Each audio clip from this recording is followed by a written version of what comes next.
മലയാളത്തറവാട്ടിലുണ്ടു നല്ലൊരു സുൽത്താൻ, കഥകൾ കൊണ്ടൊരു കോട്ട കെട്ടി ഖൽബിലേറിയ സുൽത്താൻ. ജീവിതത്തിൻ ചോര ചിന്തിയ കഥകളോതിയ സുൽത്താൻ, കഥകൾ കൊണ്ടൊരു കോട്ട കെട്ടി ഖൽബിലേറിയ സുൽത്താൻ.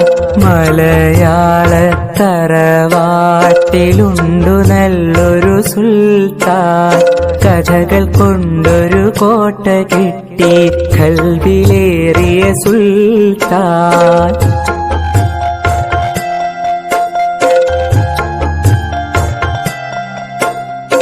ഒന്നുമൊന്നും ഇമ്മിണി വല്യൊന്ന് എന്നൊരു കാര്യം, എത്ര രസമായി നമ്മിൽ. കുമാരി സോജാ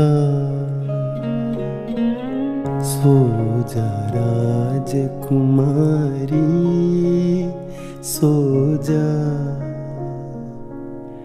സോജാ मैं बलहारी സോ. ബഷീറിന്റെ മൂത്ത സഹോദരി പാത്തുമ്മയുടെ ആട് എന്ന നോവലിലെ ശ്രദ്ധേയമായ കഥാപാത്രം. ഞാൻ കുഞ്ഞി പാത്തുമ്മ, എന്റെ ഉപ്പൂപ്പാക്ക് ഒരു ആന ഉണ്ടായിരുന്നു എന്ന കൃതിയിലെ നായിക. നമ്മള് അയൽക്കാരായത്. ആദ്യം ഓനും ഞാനും എന്നും തല്ലായിരുന്നു. പിന്നെയാ ഓന് നമ്മളോട് കൂട്ടുകൂടിയത്. ഓനെനിക്ക് എത്ര പേരയ്ക്ക മാങ്ങ പൊട്ടിച്ചു തന്നിട്ടുണ്ട്, എത്ര ഞങ്ങൾ കളിച്ചിട്ടുണ്ട്, ഒപ്പ പഠിക്കാൻ പോയിരുന്നത്. പക്ഷെ ഓനിപ്പോൾ ഇവിടെയില്ല, നാട് വിട്ടു പോയി. പാവം. നമ്മളെ കല്യാണം കഴിഞ്ഞിട്ടും നമ്മൾ തേടിയുന്നത് ഓനയാ. അവസാനം കാര്യം തീർത്ത് പുരയ്ക്ക് വന്നപ്പോഴാ നമ്മൾ ഓനെ കാണുന്നത്. പിന്നെയും നമ്മൾ കാത്തിരുന്നു, പക്ഷെങ്കില് നമ്മൾക്കൊന്നിക്കാൻ വിധിച്ചില്ല. ഹോ, വർത്താനം പറഞ്ഞ് നേരം പോയത് നമ്മൾ അറിഞ്ഞില്ല. നമ്മൾ പോട്ടെ. അല്ല, ആരാപ്പാ വരുന്നത്? നമ്മളെ കുഞ്ഞിപ്പാത്തുമ്മയും കുഞ്ഞാമിനല്ലേ? നമ്മൾ പോട്ടെ. നിങ്ങൾ വർത്താനം പറഞ്ഞോളൂ, നമ്മൾ പിന്നെ വരാം. നാട്ടിൽ എന്തായിരുന്നാലും അതിൻ്റെ ആവശ്യം നമ്മക്ക് തന്നെ. ഞാൻ എട്ടുകാലി മമ്മൂന് സ്ഥലത്തെ പ്രാധാന്യ ദിവ്യൻ എന്ന കവിതയിലെ ബഷീറിന്റെ കൃതിയിൽ നമ്മൾ ഉണ്ട് ട്ടോ, പോയി വായിക്കണം. ബഷീർ കൃതിയിലൂടെ ഫേമസ് ആയ ഒറ്റക്കണ്ണൻ പോക്കരാണ് ഞാൻ. മുച്ചിട്ട് കളിക്കാരന്റെ മകൾ എന്ന കൃതിയിലെ നായികയുടെ പിതാവാണ് ഞാൻ.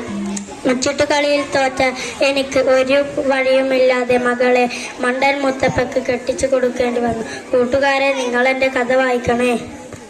ആനവായ രാമൻ നായർ ബഷീറിന്റെ എന്ന രചനയിലെ കഥാപാത്രം. പാതിരാത്രി ചാണകം മോഷ്ടിക്കാൻ പോയ ഞാൻ ഇരുട്ടിൽ ചാണകമാണെന്ന് കരുതി വാരാൻ ശ്രമിച്ചത് പാറുക്കുട്ടി എന്ന ആനയെ. അങ്ങനെ രാമൻ നായർ എന്ന ഞാൻ ആനവായ രാമൻ നായർ എന്നായി. ബഷീറിന്റെ ബാല്യകാല സഖി നോവലിലെ നായകനാണ് ഞാൻ. ഒന്നും ഇമ്മിണി ബല്യ ഒന്ന് എന്നാണ് ഞാൻ ജീവിതത്തിലെ അനുഭവങ്ങളിൽ കണ്ടെത്തിയത്.